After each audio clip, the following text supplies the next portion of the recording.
Sunil sir, बहुत जल्दी अच्छी खबर निकलकर सामने आ सकती है। कल भी उम्मीद लगाई जा रही थी कि कल जो ड्रिलिंग का काम है पूरा हो जाएगा, लेकिन ऑगर मशीन में लगातार रुकावट देखने को मिली है। आज सर कब तक लग रहा है रेस्क्यू पूरा हो जाएगा, कब तक ये सभी मजदूर बाहर निकाल लिए जाएंगे? जी देखिए, एक पाइप यदि कोई ऑब्स्टेकल ना हो, कोई अड़चन ना आए, तो एक पाइप को एक्चुअली सिर्फ पाइप डालना नहीं होता है, दूसरे पाइप के साथ उसको वेल्ड करना होता है।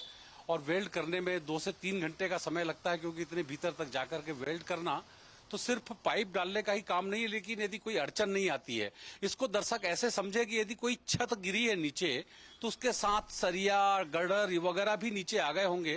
तो जब आगर मशीन से खुदाई हो रही थी, तो उसके सामने वो कुछ सरिये आ गए, जिसको कि आप आश्चर्य करेंगे कि 40-45 मीटर पाइप के भीतर घुस करके वर्करों ने उस ऑब्स्टेकल को हटाया। अच्छा, इतना प्रेशर लोहे के कारण, वाइब्रेशन के कारण आगर मशीन भी अपनी जगह से हिल गई थी, उसका फाउंडेशन अलाइनमेंट डिस्टर्ब हो गया था। तो उसके लिए भी एक्सपर्ट पहुंचे हैं और उन्होंने उस चीज को सुधार लिया है, खुदाई शुरू कर दी है। और यदि ये सब कुछ ठीक रहता है, तो ये मानिए कि एक पाइप लाइन, 2 पाइप डालने हैं, तो मेरे ख्याल से ज्यादा 7 से 8 घंटे का। तो हम सबको दुआ करना चाहिए कि अब कोई बड़े पत्थर या इस तरह का मामला नहीं रह गया है। बिल्कुल हम ऐसा कहिए कि जैसा कि अर्नाल्ड डिक्स जो विदेशी विशेषज्ञ हैं, उन्होंने बहुत अच्छी बात कही। उन्होंने कहा कि हम दरवाजे पे खड़े हैं और खटखटा रहे हैं, हमें पता है उस पार कुछ लोग हैं। तो सर बिल्कुल, हमें उम्मीद है कि जल्द ही घंटे का और इंतजार रह गया। सर, आप उत्तरकाशी में लंबे वक्त तक वहां पर रहे, आपने पूरा रेस्क्यू ऑपरेशन अपनी आंखों से देखा है। सर, कितनी दिक्कत वहां पर आ रही है, कितना ये जो 13 दिन का समय था, कितना डिफिकल्ट रहा है वहां पर रेस्क्यू टीम के लिए? जी, बहुत डिफिकल्ट है। और मौसम भी ठंडा है, लेकिन जो बचाव लोग वर्कर हैं, जो बचाव कार्य में जुटे अधिकारी हैं, देखिए आप उसमें एनडीआरएफ के 100 लोग होंगे, सेना के 100 जवान होंगे, विदेशी विशेषज्ञ, देसी विशेषज्ञ मिलाकर के विशेषज्ञ हैं।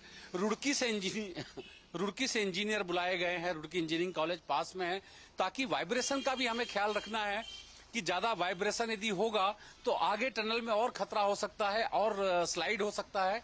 तो इन सारे एस्पेक्ट्स को ध्यान में रखा जा रहा है। और साथ में ये भी बता दूं साधना कि सिर्फ और सिर्फ हॉरिजॉन्टल, मतलब हॉरिजॉन्टल से कहने का मतलब कि टनल के मुहाने से ही खुदाई नहीं की जा रही है, दूसरे 2 ऑप्शन भी तैयार रखे गए हैं।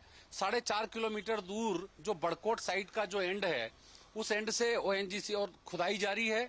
इसके साथ ही साथ पहाड़ की चोटी पर एक नई सड़क बनाई गई है, ताकि वहां मशीनें पहुंचाई जा सकें। और मशीनों को पहुंचा करके वर्टिकल ड्रिलिंग में भी करीब करीब 80-90 मीटर हमें नीचे खोदना होगा। तो वो ऑप्शन रखा गया है कि यदि कोई हॉरिजॉन्टल ड्रिलिंग में, जिस पे अभी काम हो रहा है, जिससे हमें सबसे ज्यादा उम्मीद है, तो वो यदि पूरी कोई अड़चन आती है तो दूसरा काम भी ना हो। लेकिन ये मैं बताऊंगा कि विशेषज्ञों को कोई गलफत नहीं है।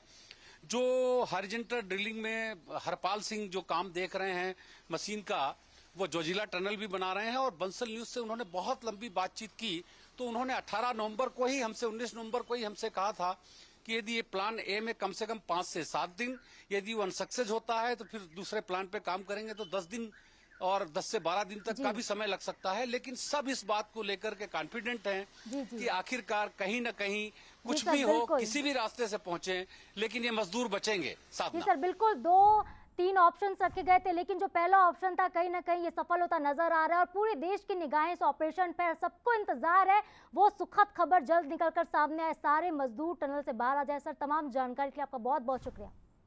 तो उत्तरकाशी की सिलक्यारा सुरंग में फंसे 40 मजदूरों को सुरक्षित निकालने के लिए बाबा महाकाल के मंदिर में भी विशेष पूजा अर्चना की गई है। 12 नवंबर को निर्माणाधीन सुरंग का एक हिस्सा ढह गया था। 12 दिनों से मजदूर यहां पे फंसे हुए हैं। सुरंग को साफ करने के लिए इस्तेमाल की जा रही मशीन में तकनीकी दिक्कतों के कारण बचाव अभियान में बहुत सारी बाधाएं आ रही है। ऐसे में भक्तों में उम्मीद जताई जा रही है कि मंदिर के अधिष्ठाता बाबा महाकाल फंसे हुए मजदूरों को आशीर्वाद देंगे और उन्हें सुरक्षित बाहर निकाल लेंगे। प्रमुख पुजारी डांडी स्वामी ने ये बचाव अभियान के सफल समापन के लिए प्रार्थना अर्चना की है। आपको बता दें कि सुरंग में 12 दिन से मजदूर फंसे हुए हैं, जिनको निकालने का काम किया जा रहा है। अब श्रमिकों के लिए बाबा महाकाल मंदिर में विशेष पूजा अर्चना की जाए। 2 तस्वीरें इस वक्त आप देख रहे हैं, जहां एक तरफ बाबा महाकाल के मंदिर में विशेष पूजा अर्चना हो रही है मजदूरों को रेस्क्यू के लिए, तो दूसरी तरफ अभी रेस्क्यू ऑपरेशन 41 मजदूरों को बाहर निकालने उत्तरकाशी में लगातार चल रहा है।